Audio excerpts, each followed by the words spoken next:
Forbes India presents Winning Customer Experience in the Post-COVID World in association with SAP India. Hello and welcome to this special conversation on winning with customer experience in a post-COVID-19 world. Well, as we all slowly resume business and life, certain behaviors, certain preferences have changed for sure. As consumers, we are wary of crowded places. We are paying far more attention to health and hygiene. We are now using digital payments more than ever before. And yet, intrinsically, as humans, of course, we still crave for that very personalized connect that brands have always offered us. So, how should companies and brands navigate all of these new challenges in the post COVID-19 world? How are they harnessing technology to really create memorable customer experiences and engage better with consumers through the pandemic? And finally, is there going to be a significant shift in brand strategies as far as charming, attracting, and retaining consumers is concerned? Those are some of the questions that we are answering here today with a very, very eminent panel of experts. Let me welcome them. Rajiv Chaba, President and Managing Director, MG Motor India. Parag Satpute, Managing Director, Bridgestone India. Sanjay Dutt, MD and CEO, Tata Housing and Tata Realty and Infrastructure India. Ravinder Pal Singh, Chief Information and Innovation Officer at Air Vistara, also an award-winning technologist with 17 patents to his name. And Neeraj Athale, Vice President and Head of Customer Experience Solutions, SAP Indian Subcontinent. Welcome, gentlemen. Thank you so much for joining us here on the show today.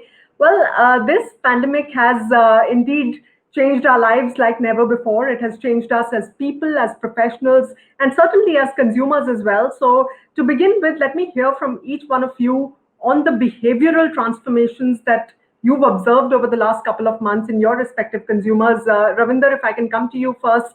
The aviation sector has really been at the front and center of this pandemic. It has been one of the, it has been the sector that has really borne the brunt of the pandemic. Consumers are not really looking to fly anytime soon if they can help it. But that might be a short or a medium-term sentiment. What consumer preferences have you observed in the last couple of months that have significantly shifted? And post-lockdown, as airlines have started taking to the skies again, what are some of these changes that you've all geared up for? I thought I'm a technologist, so I'm going to answer questions related to technology. Look, it is not pertaining to the employer whom I represent, but the world is divided into two eras. One is a post-vaccination era, and one is the era in which we are living. In this particular era, fear definitely dominates in terms of contacts and how you can get infected with contacts. And that fear dominates almost every customer behavior. I frankly don't have an answer how it will pan out in the future, but one thing is pretty clear, that the business side will be very reluctant in terms of transportation. And I hope so that once we reach at a particular stage where we have solutions, or we reach in a post-vaccination stage, then at least leisure will pick up very fast and very rapidly.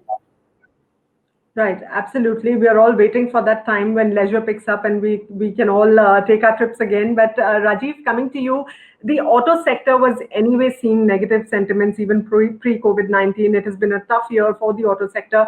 What are the changing consumer trends, preferences, tastes that you're seeing now, particularly in the last few months, as you know, the country has come out of nearly a 75-day lockdown? Thing, if I have to say, and short term means last few weeks, because April was a washout, it was zero sales. So May we have seen 4 weeks of sales, and now 2 weeks of June sales. So 6 weeks we have seen. So to give you the perspective, that the whole for the month of April, the industry was zero, for first time ever. And I hope never. And then you come to May, so around 60,000 cars got sold in the whole industry.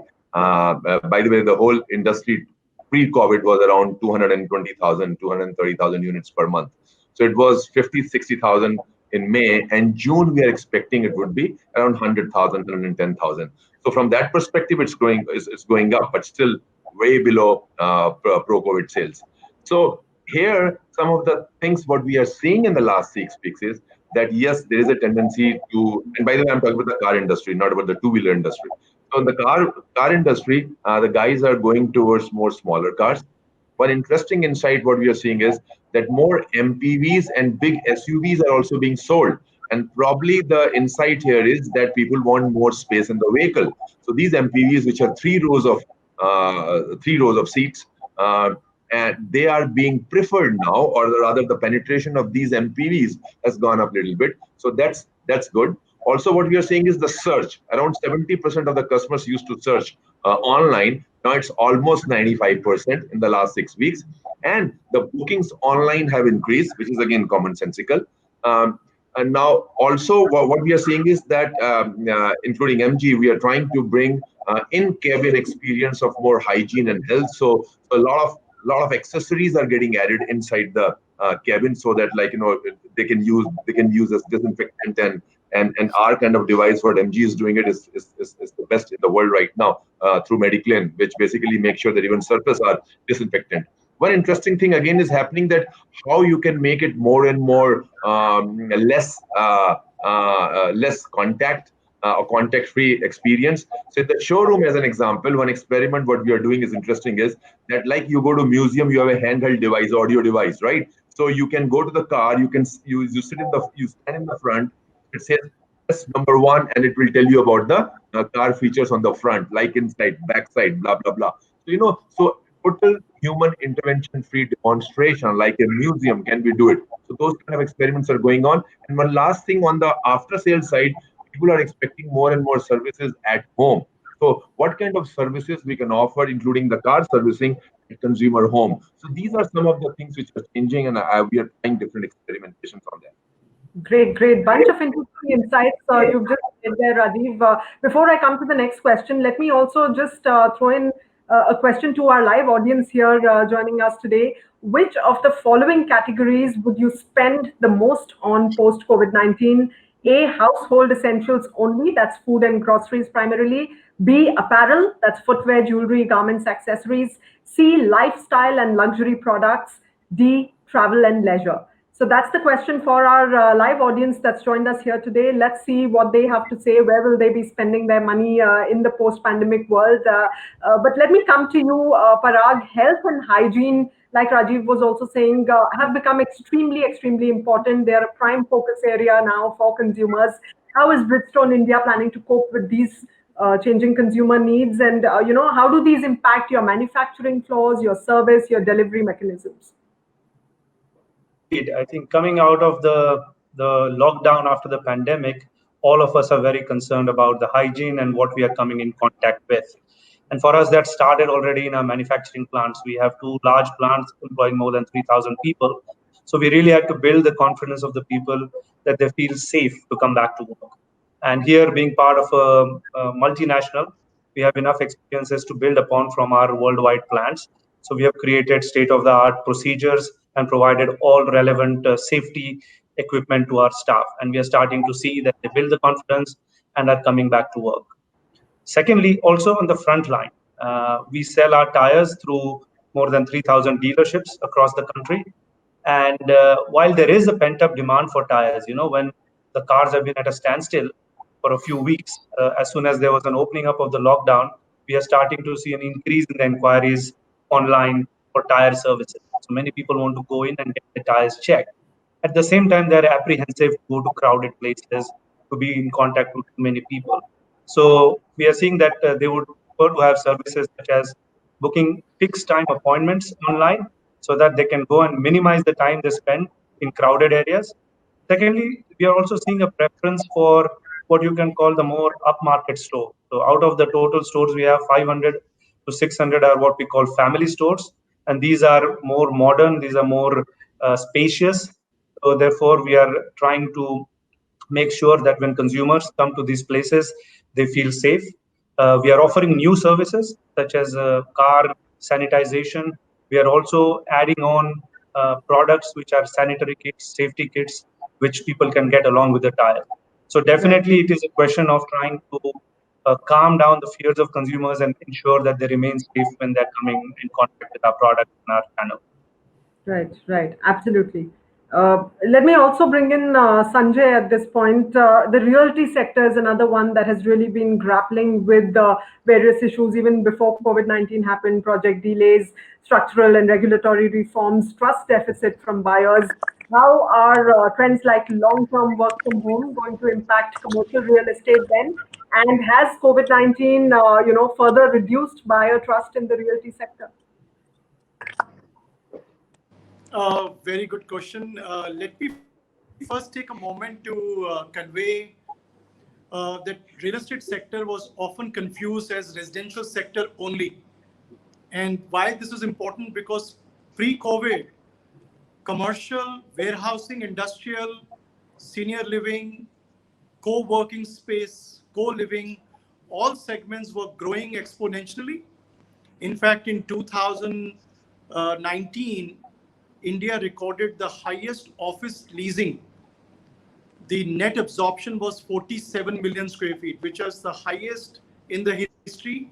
The last highest was 2008, about 35 million square feet. However, after COVID, most of the corporates have put their commitments of leasing on hold. The capex is also on hold. And a lot of corporates are actually waiting and gauging what is the extent of disruption that will have on commercial leasing and their businesses. In global financial crisis period, we saw 2 years of lag, though demand came down from 35 million to 25 million and 19 million. And then it bounced back very strongly. We expect somewhat similar in the office segment. For 2 years, we expect 47 million square feet in top 8 cities to remain around 25 million square feet of absorption, conservatively speaking. But after that, the pressure on cost, and because India's 80% of leasing activity is outsourcing, Right. we will see a spike in it. So, and we've always seen whenever there is a global crisis, India has benefited in office space. So residential is linked to domestic consumption, and office market is linked to global consumption, because global corporations are taking spaces in India. So that's commercial. On residential side, last 3-4 years, the whole focus has been on affordable segment. Government's ATIB tax benefit, subvention schemes, and every possible incentive by the government has been towards affordable, and therefore affordable segment has been growing. 3 years grew, and last year it grew by 12 to 14%. Right. However, the mid segment residential segment has remained subdued, and approximately 2 lakh worth of crore projects have been stalled. These are legacy projects where last mile funding after NBFC crisis, lack of liquidity, basically over-leveraged developers were not able to therefore complete, and that supply therefore is no longer there in the market. So COVID, we have seen a 50-50. 50% of construction workers are at our site doing construction. Right, and a number of them have sales. gone home. The migrant workers have made their way back home. I'm going to come back to you, Sanjay. Just throw in the results of that poll that we just did, and we have the results here on your screen. Household essentials, 76%. So 76% of people would like to spend their money only on household essentials in the post-pandemic world. Apparel, just a mere 4%, lifestyle luxury 4%, travel 13%, travel 16%, my apologies. So, household essentials tops those charts. Is that consumer sentiment then changing for good? Neeraj, can I ask you to weigh in? You work with a number of brands across industry verticals, across sectors. Give us a sense of, what they're reporting to you, how consumer trends have changed in the last couple of months, and do you think this habit of 76% people wanting to spend only on household essentials is going to remain at least till the time we are coping with the virus? Right. Yeah, I think since we are working in the technology sector, we get a chance to engage with almost 20 to 25 different industries, and we are seeing a varied impact across these. If you look at telecom and media industry, I think the consumers have redefined the word prime time. I think prime time could be 9 o'clock in the morning. Prime time could be 12 o'clock in the afternoon or even 8 in the night. So consumption of content continues to be across the day, and they've redefined. If I look at some of the industrial organizations, typically who serve B2B industries, we are seeing that because of COVID, the dealers, distributors obviously are not as serviced as they used to in the past. So we are looking at more digital means. Many of the companies who've attempted to go digital all the way up to the last mile. So it could be digital signatures, digital contracts, digital deliveries. Those companies are the ones who are able to service their customers much better.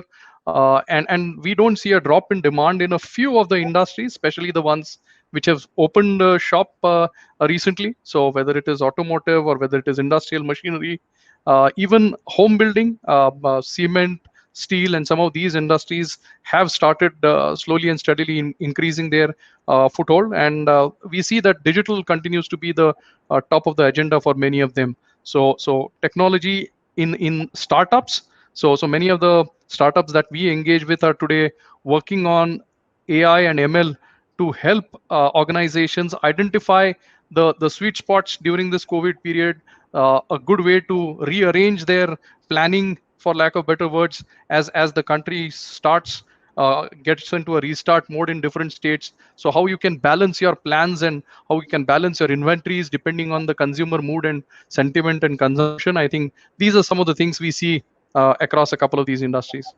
Right. Interesting that you mentioned that digital technologies, the companies that are making that centric to their business and their customer engagement are the ones that are likely to do well. Let me also throw in another audience poll question at this point in time.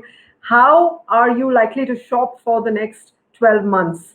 A, online stores, B, supermarkets or retail chains, C, home delivery through neighborhood stores, or D, all of the above. I'm going to repeat that once more for our audience. How are you likely to shop for the next 12 months? A, online stores, B, supermarkets or retail chains, C, home delivery through neighborhood stores, D, all of the above. And let's get some trends out of this poll here as well.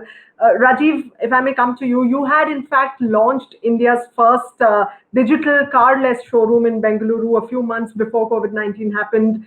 Is your faith in that idea reinforced now, given the current circumstances? Are you planning to scale up that idea in other parts of the country? And do you think virtual showrooms using AR, VR technologies that are immersive, contactless, is perhaps going to be one of the new normals for automakers? That was a good experiment, and we are trying to take this further up, and we are trying to even improve upon that experience, and we have got a pretty good, very good immersive 360-degree kind of an experience technology now, which is going to give a much better experience. So we are going to ramp up that store concept or the format into many of the cities as we go forward. So it was a very good experiment. It actually failed initially, but which was good because it gave us a lot of inputs on how to improve upon. So as we speak, we are actually in the stage of implementing that. And also one bigger, I think, impact this COVID virus would do is that at MG India, in any case, we were convinced that we don't have the need to have huge Taj Mahals of showrooms, because the walk-ins in any case were less initially. So now walk-ins have further reduced, and the guys will have very good online experience as they go forward. So it will not shift 100% to online, but I would guess there will be a hybrid model of online-offline combination, and some of the showrooms would be carless, in which you may give test drive at consumer's home or office anyway, but small showroom formats in which probably they don't need to play a card. Very good through technology, you will have an immersive experience, and that number will go. So overall, what will happen, as I can see in the next few years, size of the showroom, physical showrooms will go down, and this kind of technology showrooms or digital showrooms will go up. Right, indeed. Ravinder, as far as airlines are concerned, some airlines like Vistara were already on the journey to leverage artificial intelligence and robotics before COVID-19 happened. Has that journey then gained momentum due to the pandemic? Have your digital transformation goals changed because of the pandemic? And how are you leveraging AI, robotics, data analytics to create these hyper-local experiences for travelers, especially as they come out of the pandemic and decide to fly again? See, overall, if you actually look at how things have impacted, reactions to this particular, epidemic by different industries, it has been in three folds. One, companies which had structured data exactly knew what are the risk and how to recover from them, but they were not able to make much of it in terms of identifying opportunities. And then, what Neeraj mentioned, there were companies who were in, at least in the initial stage of AI, which is machine learning. They were able to understand, hey, which are the customers, which are the opportunities, what do they really require, and then somewhere identify them and maybe create new business models. Some have even spawned startups. They're very, very smart companies. And the third one, which are very, very few companies, very, very few indeed, who were really, really into pure AI, and they basically were able to quickly predict that what is going to happen now and what is going to happen in next 3 quarters in a pre-vaccination and a post-vaccination era, and they are the companies where investors are also interested, and they are very, very clear about how they are going to recover out of it. Most don't have; they're just keeping a brave face.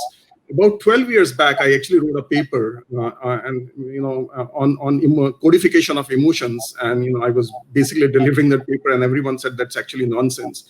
And if you look at today, there are inquiries right from hospitals and from academic areas that how codification of emotions have to happen. That means every conversation which happens on internet, while you are talking and this poll is happening and all this stuff, all these tokens, they are important information in terms to almost every industry. How do they find customers? So that is one thing, irrespective whether it is airline or so, that will fundamentally change, and that change will happen. That means purely from a tech perspective, this is the last era where structured languages will be used, and unstructured languages in the realms of AI will come into.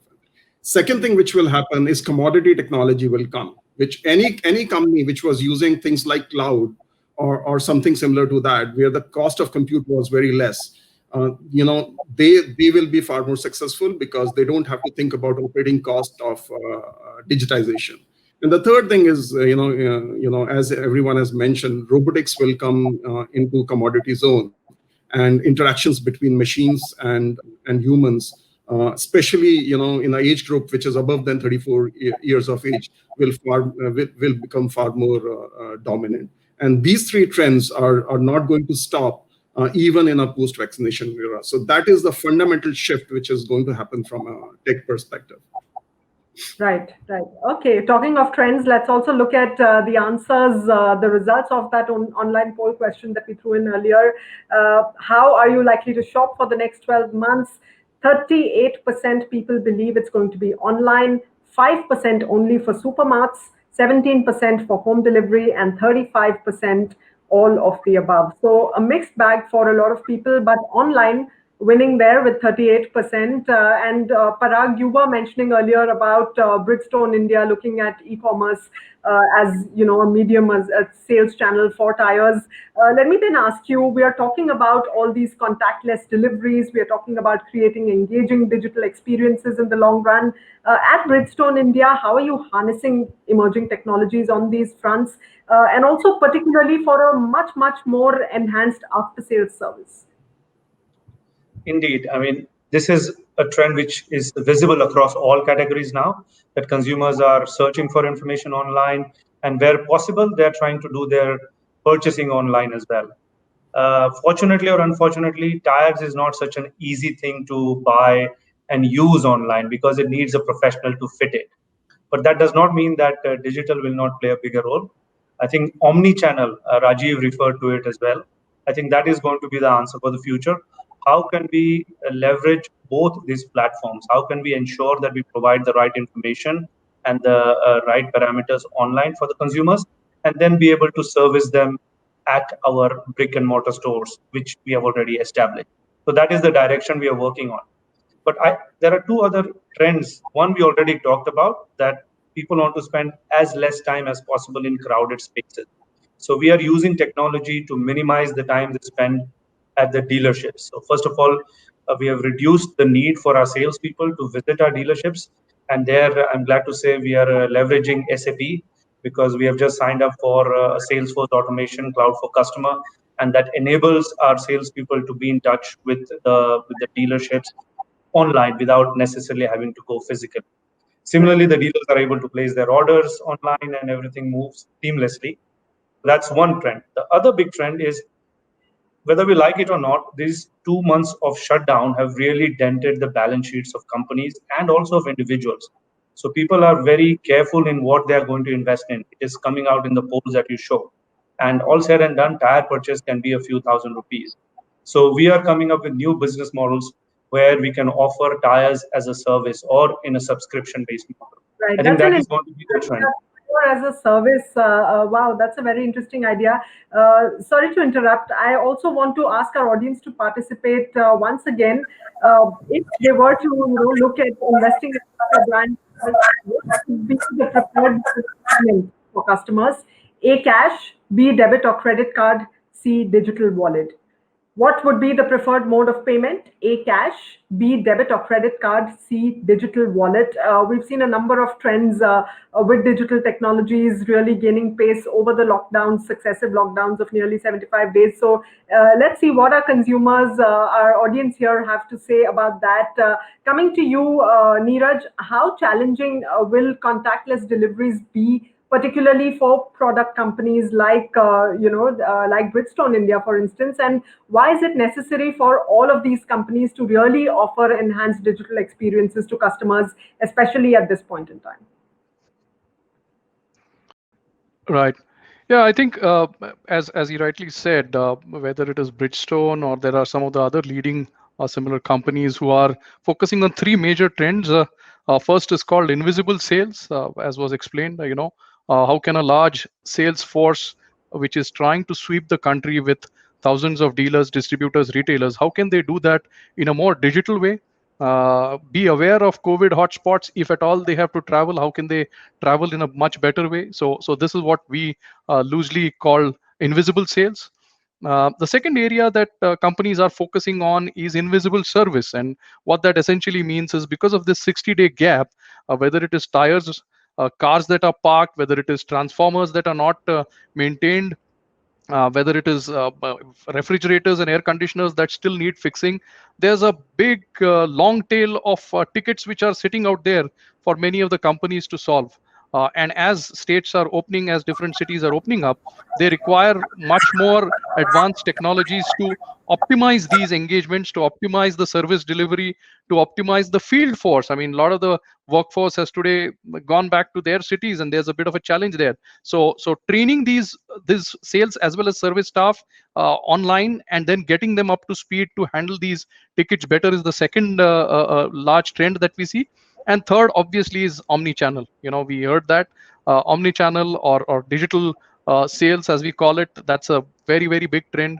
Many companies who haven't focused on online sales, whether it is B2C, B2B, or in these days it's B2B2C. So to answer your question, many of our companies are taking customer orders online directly, but they are being serviced by a dealer who has the stock in the nearest area. This is B2B2C. Right. So these are very interesting approaches other than the standard logistics, door to door delivery or home delivery, which is there. And these just last point from my side on this one. Many companies are looking to take advantage of this. So a new tagline for many of the companies could say that home delivery in 24 hours, and this cannot be done without technology. They may be a 10-day delivery in the past, but today they don't have an option. Even if it's an agricultural pump which somebody needs in some field, they have no option but to do a 24-hour delivery and use digital means of reaching there. Right, absolutely. Very interesting thoughts there, Neeraj. Let's also have the result of that last audience poll question that we threw. What would be your preferred mode of payment? Only 2% people will use cash, 43% say debit or credit card, and 55% people are looking at using digital wallets. That's a huge consumer shift, I would think, in a country like India. We've largely been a cash economy. Of course, these numbers are only from, the sample size is the number of people joining this webinar at this point in time. But interesting trends coming out here. Let me also come to you, Sanjay. Realty is a sector that has so far been a laggard as far as adoption is concerned. So far, we saw technological interventions in things like planning and design. But now are real estate players actively using digital technologies to create engaging customer experiences? Is AI being used at all in the realty sector? Give us some examples. It is true, real estate took some time to adapt, but I think last 4 or 5 years, things have changed dramatically. If we do not respond to a query which is generated on Google search engine or a Facebook or a LinkedIn or wherever, in less than 10 seconds of its search, the success rate drops substantially.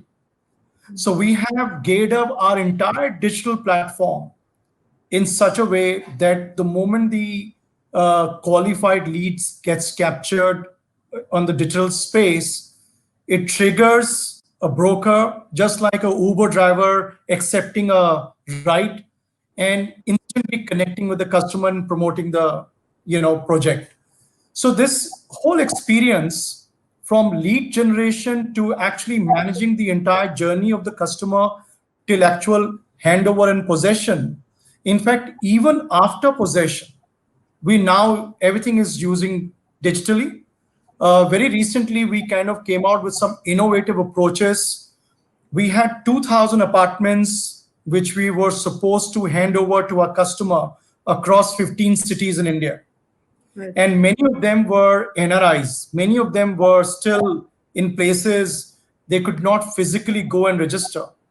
And therefore, we came out with a digital system where we could actually sign the sale agreement, electronically transfer. They could electronically sign, send it back. So we actually closed the possession process digitally. Now we are moving towards sales. So we did about 50% of our sales, about 100 crores last month. And we were actually taking our customers with virtual tours of the properties. And many of them are ready. So you actually get a real picture and real experience. And also, I think the brand power also helps because Tata is generally trusted as a good brand and customers are okay to commit a very large transaction of 1 crore and 2 crores. And they're okay to take a physical possession or inspection after a month or so. So the whole experience has been tremendous. And I would say not just the sale and customer experience, we're using drone for contour mapping of the land. We're using AutoCADs for designing. Of course, we're using computer modelings. And then we're using all precast, 3D precast technologies to actually construct and everything else to enhance the experience of the customer. Everything is going digital for us. Great. Interesting. Very nice to hear that everything going digital, and purchase of homes over digital technology is certainly new to the Indian consumer. I'm hoping more and more Indian consumers will take to that in the near future. Let me also just request our audience to fill up feedback forms, these digital feedback forms that you see on your screens right now. Please go ahead and leave your feedback with us. We'd love to hear from you, love to hear your feedback. So please go ahead, take some time to fill that. All right, let's also talk a little bit about the road ahead. And Rajiv, if I may come to you, all right, sorry. Let me first bring in the audience poll, and then I'm going to come to you, Rajiv. Our next question today is, How are you likely to travel for work in the near future? A, I'd prefer driving in my car. B, I'd hail a cab. C, I'd use a shuttle or metro once metro services resume across the country. D, I would go for a carpool.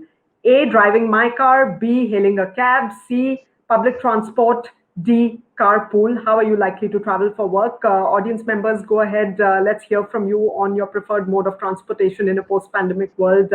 And Rajiv, coming to you also, talking about the road ahead. We are talking about preferred mode of transportation. So let me just throw that idea of shared mobility out there that automakers have been talking about very passionately in the last couple of years. But for now, in the current circumstances, do you think that's an idea that's not going to find too many takers? That is not going to be a preferred choice as we continue to practice social distancing. What else would you add to that list? And like we have been part of many discussions, and everybody's focused on immediacy.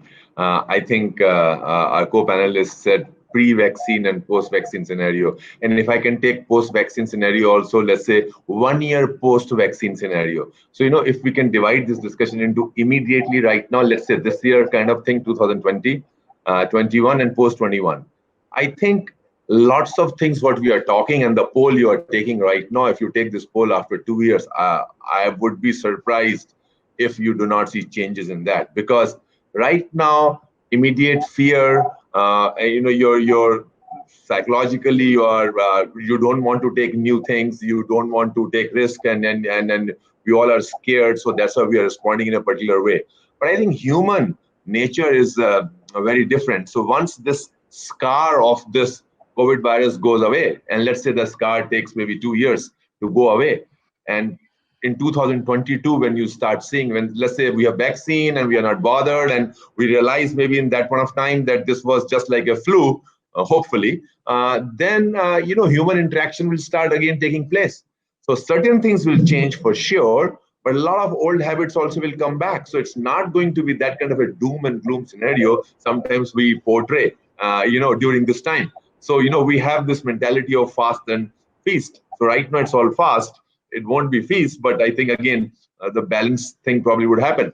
So in terms of shared mobility, I'm quite sure, it will come back. It will take some time, but shared mobility, the concept is about economy in general. And that particular fact is not going to go away from our life, Right. and so that shared mobility will happen. Right now, the usage obviously will be less, but I'm sure Ubers and Olas of this world also are working day in, day out to find good, safe, hygienic solutions. And then after 2 years, things will change further. So that's here to stay. And that's why if you look at developed world, they are talking about even autonomous vehicles because they want to remove the cost of the driver from there so that it becomes more economical. So I think all that thing will keep happening. So in long term, things will not change, in my opinion. EV, electrification, new energy, autonomous mobility, everything will be there. That trend will be here to stay. Right. All right. So long term, it's not going to change much, and out of this pandemic and go back to our old habits. Let's see what the poll results have to say. And we have the numbers up on our screen. How are you likely to travel for work? 91% people say car. I'd prefer driving in my own car. 0% for I'd hail a cab. 4% for shuttles or metros, and 5% for carpools. So clearly, safety, health, hygiene, sanitization, all of those are things that the Indian consumer is taking very, very seriously, and rightly so at this point in time.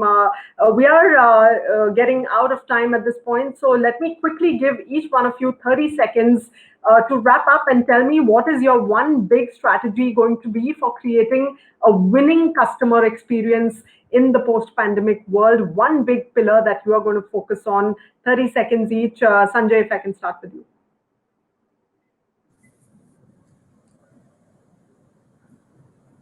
Sorry, can you just quickly repeat once again?